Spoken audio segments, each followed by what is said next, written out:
So the first, first of all, thank you for doing this. I'm really, I think the scholars are really fortunate to have a behavior perspective. We're going to ask a couple other people to do it also, but we get wrapped into our academic world, and we know the importance of the other, piece, other half of this, right? So, and so basically to kind of frame, and while I'm looking just to find the questions, just so you know what I'm doing.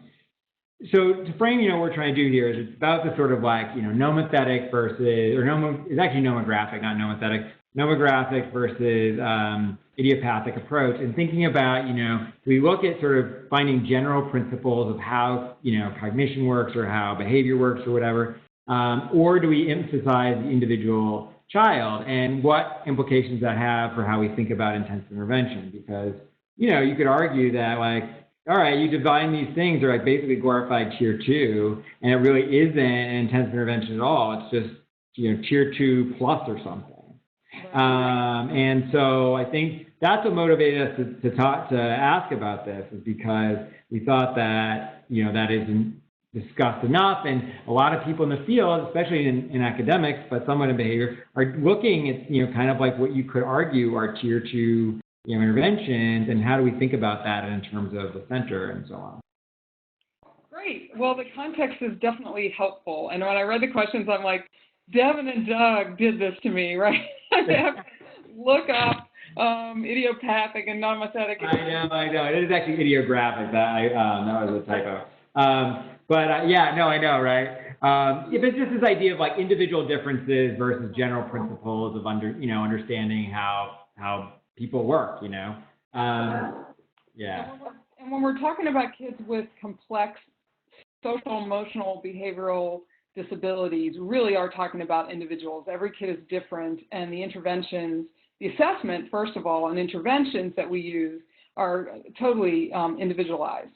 And having said that, obviously, in the violence prevention world, there's a lot of great research on group variables, so you can predict the risk factors for any individual who's going to go in and commit a school shooting, but it's extremely difficult to figure out which individual will conduct the act, right? So this has been an issue in violence prevention for a long time.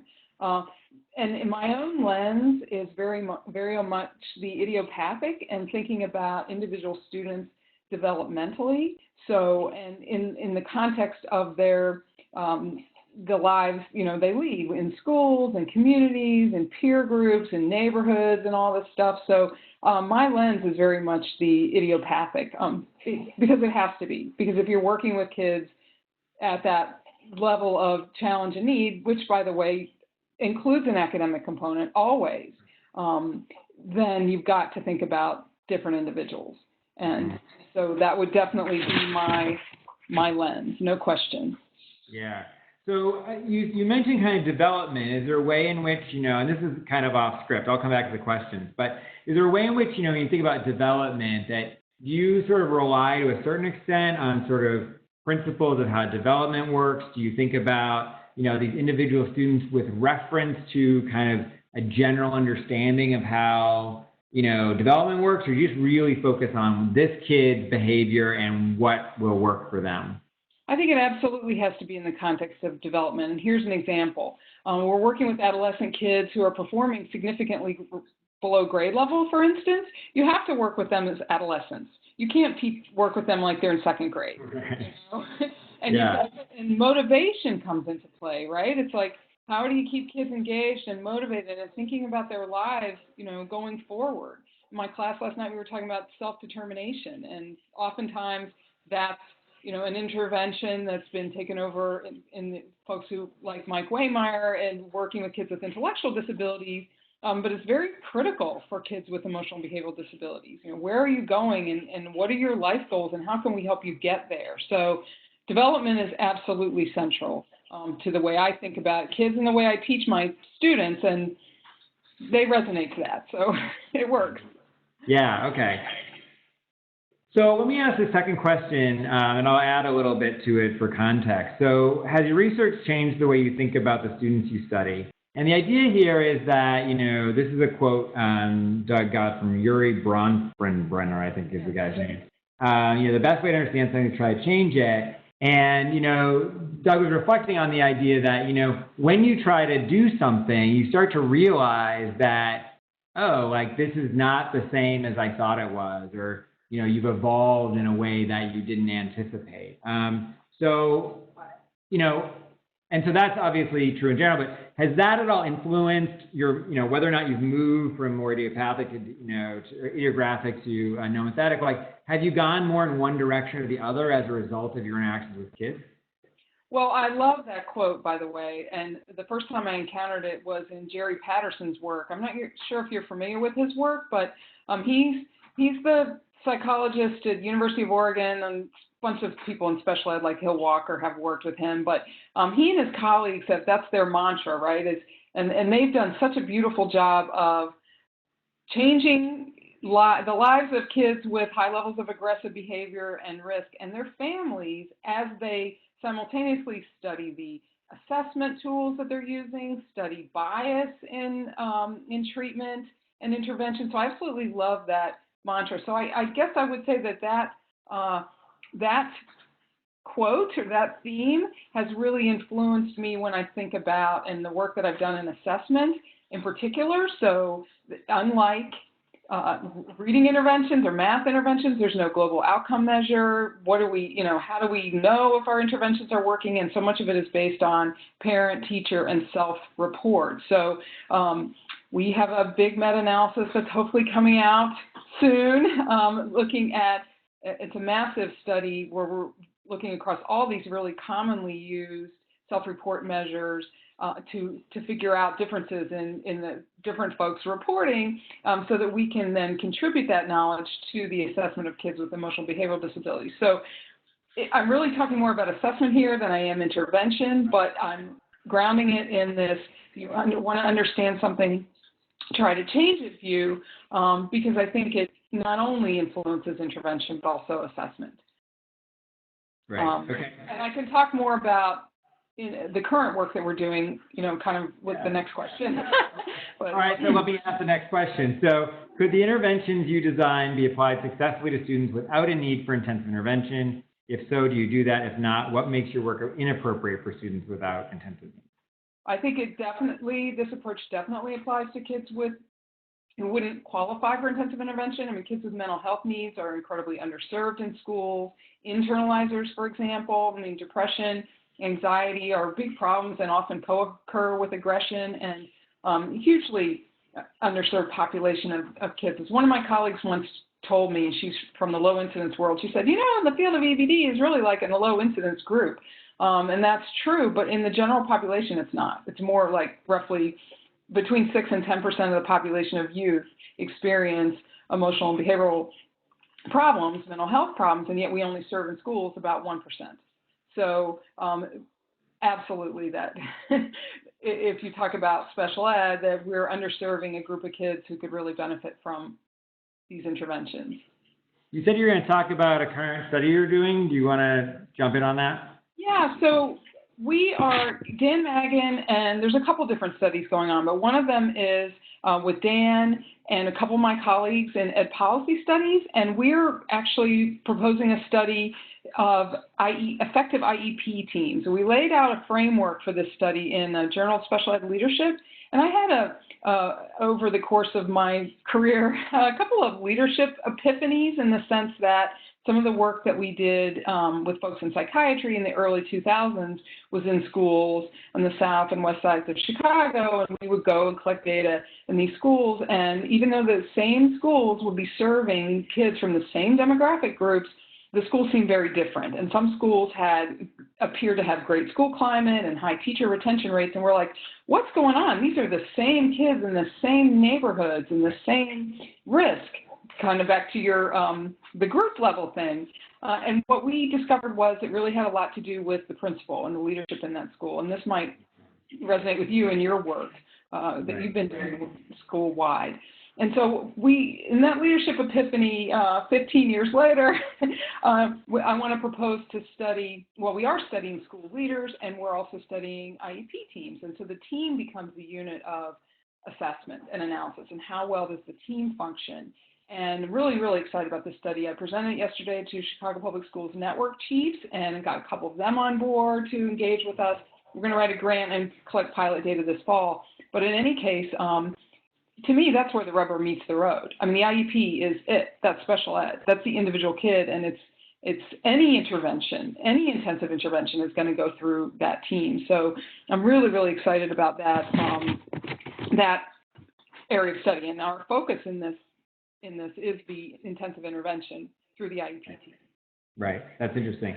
You know, Stan Dino, we interviewed him as well, and he said, and he was kind of said something a little bit different, but he said that, you know, in a way, like the teacher was the unit of analysis in a lot of ways. That, like, you know, part of what makes intensive intervention work or not is the teacher, you know. And I mean, you're talking about two higher levels, both IEP team and administration, but you know, there's this interesting theme about that. Also, Stan said that one of the most understudied things was motivation. So you guys are clearly on the same page there also.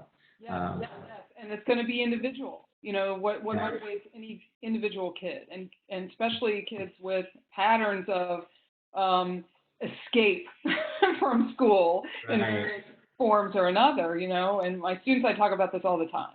You know, how do you motivate any individual student? And that's where it really comes down to having good assessment tools, having responsive intervention. I mean, the same things that you guys would do in vocabulary instruction, but with different variables. Right, sure. But yeah. Right. You got to talk to Stan Dino. Yeah, it was cool. I'd never met him before, so it was super fun. So, you know, so anyway, well, I'll tell you more about what he said after I, you know, get to some of your questions, because I don't want to affect you in your response. So, so the fourth question is, I think, interesting, you know, given the lens you've already put on things. As we learn more about cognition and human development, we expect the field will move more in an idiographic or nomothetic direction to design and implementation of interventions, and do you think your area specifically will see that kind of change? It's hard for me, because I have such an idiographic lens, that it's hard for me to see switching at this stage in the game.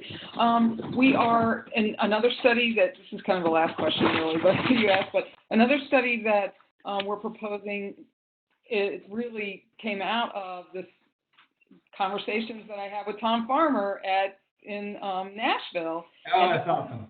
And he and I knew each other when I first started my job at UIC 20 years ago, and then we reconnected through this project, which is awesome. And so he and Kevin Sutherland and I and some other folks designed a model that's going to come out in this special issue of JEBD that we're going to research for specific to intensive interventions for kids with EBD. And so this is really, this model, we really try to encompass the academic, the school adjustment, individual behavioral functioning, social functioning, and then all the resources that are needed for students to make this happen, such as in the community, in the family, and in the school, and so on. So that's another line of work that's related specifically and came out of, as I said, these conversations. So I mean, I can't say enough about personally think about what this collaboration is doing for the scholars, what it's done for me, and the timing of it has been really great for me professionally.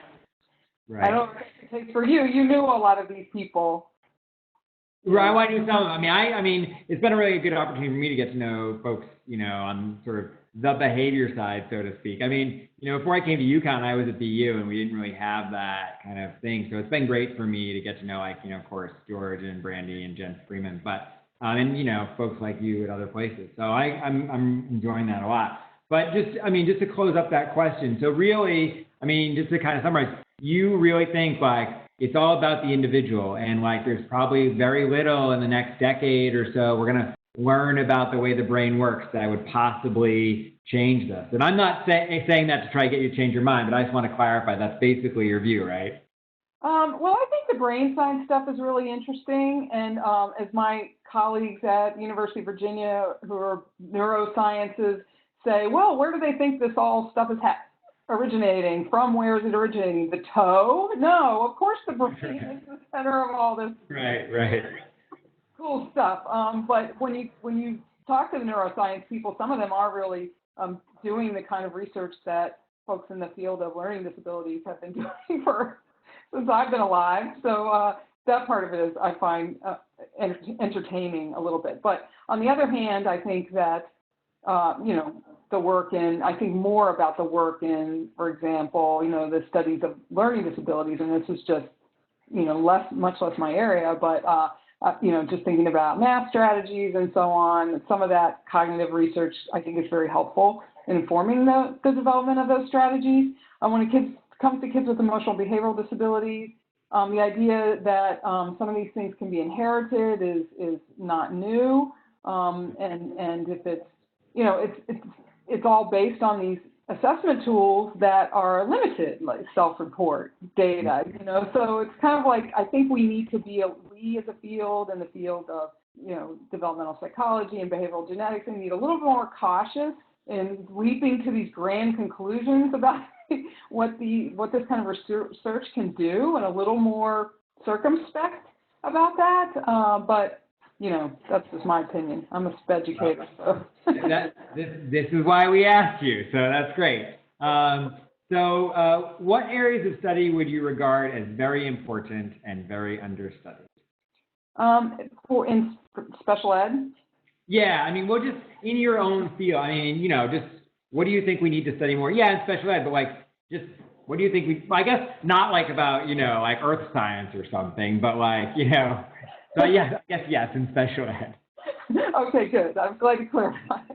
So I think that it's really important for folks like you and me to have more conversations where we connect. So I really see it as just absolutely vital that we connect the academic folks who do academic interventions with the folks who do social emotional behavioral. I've always loved going to PCRC and hanging out with people doing reading and math research. I just learned so much from their work, and I think we need to collaborate a lot more and stop thinking about this as like behavioral and academic, right? It's really the individual kids who present us with these challenges, and to me that's the most important thing. Let's just break down those walls and and think about the individual kid. And again, this is my lens, so it's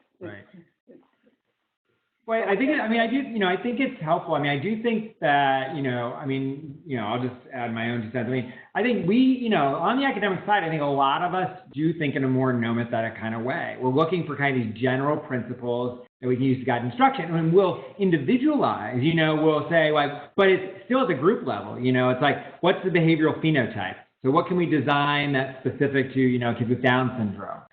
Or it's like an HEI, we seem to think there's a population of kids that work this way and a population of kids that work that way, and we design something for each of those. But again, it's not with this what does this kid need kind of lens. It's about these larger principles. But having done a lot of this work now, we see kids who our master students do not know how to work with, because they present with serious externalizing behaviors. They're not well equipped. And we don't equip them well, because we don't really know enough about that. And, so I think that one way in which, these things can dovetail is by adding to the work we do, some real idiographic components of looking at individual kids. What do they need? Using some principles, like you kind of teaching us some things to think about that are kind of broader. And then, applying those. And that might even help us think on the academic side, how can we individualize even better and more specifically than we do as well? So I think that's where maybe the intersection happens. I'm not sure, though. Yeah, and also, kind of go back to the Stan, Dino, Lynn Fuchs approach. Because Stan was the one who got us started on this path of, the interventions you use are got to be based in research. They can't be, totally lame, invented interventions. They have to have some logic and data to support their use. These are the things you start with. But then you always have to see how the students respond and collect data and then change accordingly. So I think that that's certainly the logical link there. It's a little more complicated when you, in the case of the students that I'm thinking about who have the greatest needs, they're academic and behavioral most likely, And so finding what works for those individual students is really critical. And then building so that's why a lot of our colleagues, do single case research, but then building a base of knowledge that helps inform what we do with the next kid who sort of has similar patterns of right. kids. Yeah, I think it's really cool and it's very exciting, and I want to break down those walls. Yeah, no, I mean, I'm committed to it also. So, I mean, I think this is a really cool project because I think, it does give us this really cool opportunity to do that. And so, yeah, we'll have to continue at our NCLII summit. So, yeah. Definitely. That's great. If you're okay with it, I'm going to defer the last question to email to have you share some resources. This is a great conversation. I want to continue it. I will, however, miss my flight if we keep going. So I'm sorry I got behind a little bit. But if we want to film a little more, we can do it when we're at NCLII on Tuesday too. So it might be fun just to kind of sit there and chat and just kind of record it as well. So anyway, I'll bring my webcam. We'll do what we do. So anyway, all right.